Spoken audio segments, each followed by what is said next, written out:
Do you remember, ladies and gentlemen, when the far left, the progressives told us this wouldn't happen? This isn't going to happen because, trust me, everybody is safe and nobody will feel uncomfortable. Allow people to live their truths. Do you remember when they said this wouldn't happen?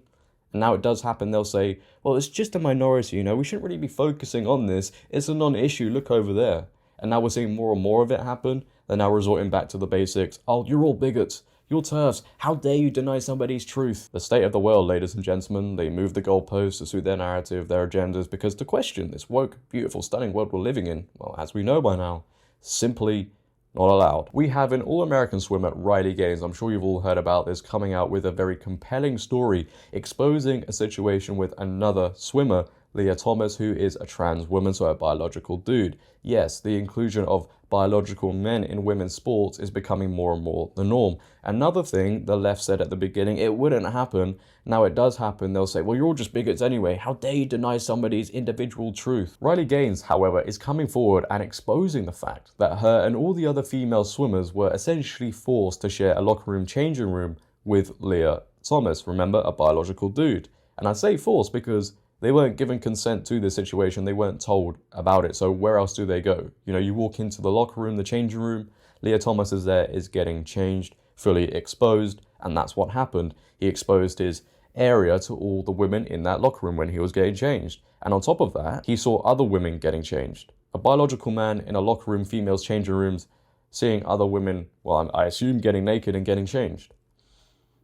Yeah, this is what happens when you give people an inch, they then take a mile. And a consequence of that is women end up seeing inches in their locker rooms and their changing rooms without consent. And I imagine 99.9% of women are not comfortable with that. But remember, they don't care about your feelings anymore. It's other people's feelings they now care about, the minority feelings. Riley Gaines was then interviewed by Fox News, however, and gave her opinion, her view, her experience on this whole situation. And if you haven't seen this interview, I'm sure many of you have, but if you haven't seen it, I'm sure you will applaud it, right? Because we all like to see people coming forward and speaking out against things that we know you're not really allowed to come out and speak out against. So I want you to sit back, relax, and enjoy this woman's response, because when I first saw this, I couldn't help be a seal, a real seal, not like these other ones who clap for things they don't even know what they're clapping for. I felt like clapping. Take a listen. A former University of Kentucky women's swimming star who's called out the Biden administration over what she calls its gender ideology propaganda, attending the State of the Union address last night. Riley Gaines raising concerns about a White House push for transgender athletes to compete in sports based on their gender identity rather than their biological sex. You have been a tireless campaigner to ensure female athletes have an equal opportunity to perform in women's sports. Let me just repeat that. To ensure female athletes have an equal opportunity to perform in women's sports. The fact that you even have to do that is beyond ironic. It's beyond ironic. And honestly, you have all these people all the time tell me how courageous it is to speak to this and how brave I am. But truthfully, does it make someone brave to just acknowledge that women deserve equal opportunities?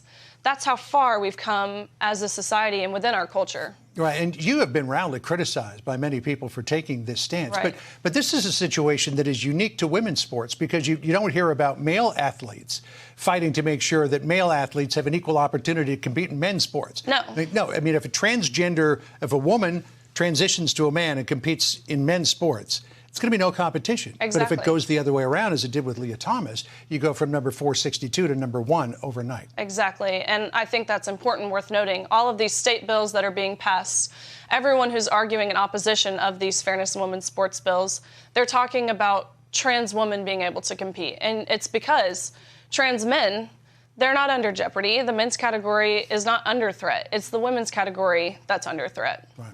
So one of the things that you are campaigning against with the NCAA is to make sure that men who have transitioned to be a woman do not share the same locker room as female athletes. Correct. Did you share a locker room with Lia Thomas? Yes. The NCAA, of course, we competed against Thomas, but we were not forewarned beforehand that we would be sharing a locker room with Lia. We did not give our consent. They did not ask for our consent. But in that locker room, we turned around and there's a 6'4" biological man dropping his pants and watching us undress. And we're exposed to male genitalia. And so that, because to me, he hasn't had surgery, gender-affirming surgery. Correct. At the time, correct. And so that, to me, was worse than the competition piece. not even probably a year, 2 years ago, this would have been considered some form of sexual assault, voyeurism. But now, not even are they just allowing it to happen, it's almost as if these large organizations are encouraging it to happen. Of course, after our NCAA championships, the NCAA then nominated Thomas for NCAA Woman of the Year. So we're celebrating this movement. This isn't something that happened by chance on a one-off basis. They're encouraging men to compete in women's sports. Now, following graduation, it was your intent to go to dental school. You have put that off because you want to continue this battle that you have begun. And you told me off camera that you're hoping that other female athletes Correct. will step up to the plate here, but they're not. Correct. And why don't you think they are? You know, people are terrified, especially speaking from my experience of talking to other NCAA swimmers specifically. Lia Thomas's teammates even, they're told their school has made their stance for them. They're told that if they feel uncomfortable seeing male genitalia in the locker room, then they should seek counseling resources. They're told that they will never get into grad school if they speak out. All of these terrible, awful things that aren't true. They're told, of course, they'll be called a bigot and hateful and transphobic. But it doesn't make you any of those things to acknowledge that there are two sexes. You cannot change your sex, and women deserve respect and equal opportunities. Now, as I said, that should be applauded, right? A woman coming forward knowing she could potentially face consequences for speaking out against these narratives, these agendas, but doing it anyway. She's risking her whole career, and she's standing up for the truth, for normality. I mean, she even says, which is crazy to me, right? Because I said the same thing in a thank you video I made. She says that now coming out and saying the truth is an act of bravery. How did we reach a point where just saying the truth now is considered brave? That's the state of the world we're in. We're so backwards right now. We're living in such a world today, and it's so sad to say, but I think it's kind of the truth, right? Maybe that would be considered brave of me to say, but you know, it could be whatever situation. It doesn't matter. It could be locker room, changing room, bathroom. If you don't accept it, right, you just have to stand there and accept it. They've managed to put people in a state of forced compliance. They want you to be like, oh, okay, well now this is the normal thing and I'm not allowed to question it. Even if you feel uncomfortable and you know it's not right. Because if you speak out against it, well, then the mob come after you, right? You could lose your job. You might not get into college. Is that a healthy way? Is that a healthy way for society to live?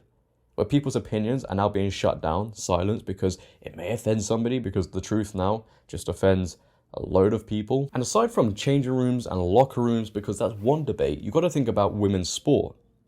Athletes train every single day, harder than we can imagine, right? I think working out 5 times a week is hard now. They take it to the next level.